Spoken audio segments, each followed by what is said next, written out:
But I'd like to start by thanking QP for the opportunity to speak to you today and for organising this event, and more importantly for putting healthcare issues like cleaning at the top of the agenda for public debate, and in particular for putting cleaning itself within the context of infection control as a top priority within the health service. Because over the last few years, both in Canada and in the UK, there's been increased public concern and media coverage of these infections, these healthcare-associated infections. And you've seen all the stories in the newspapers and on the radio about the superbugs and so on.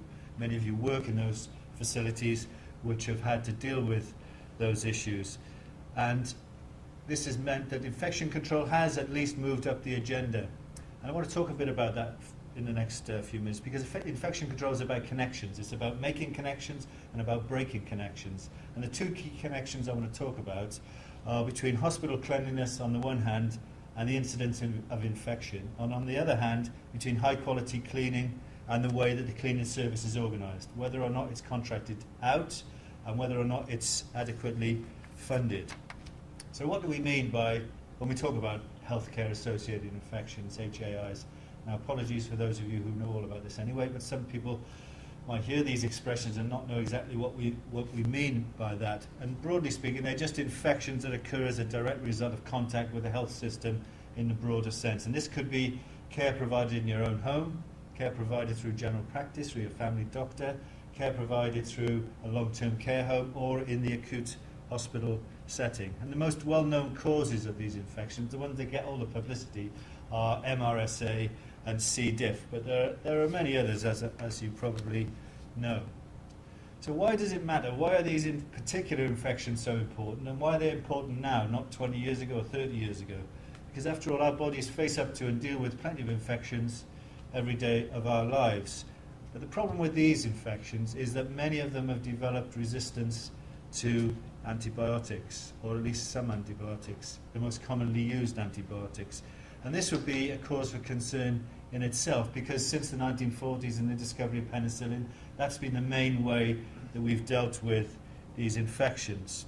However, not only have some of them developed a resistance to these antibiotics, but a modern health service offers them greater opportunities than a health service of the past.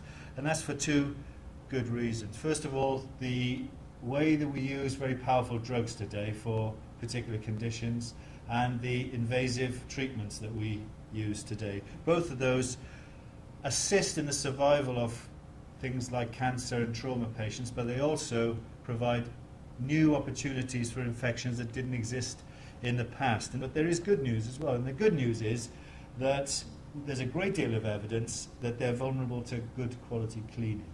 But cleaning is something that we can control, and we can control it much more easily than we can control hand hygiene policy.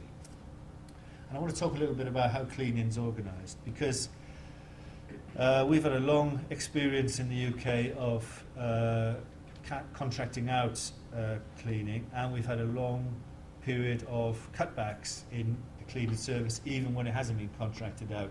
And both of those have similar impacts.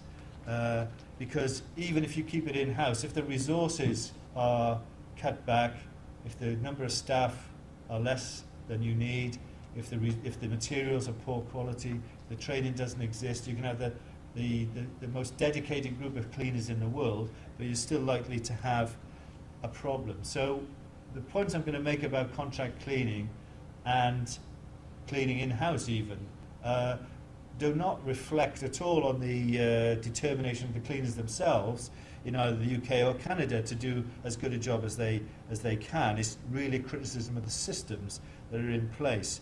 Because one of the worst aspects of what we did in the UK was, even when it wasn't contracted out, they introduced what they called a market approach to public service cleaning, and they brought in some of the same measures and methods that the private sector uses.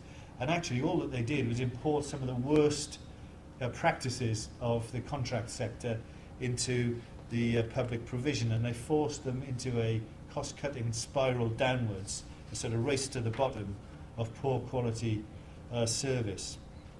We had a system where hospitals were told you had to put out to tender the cleaning function.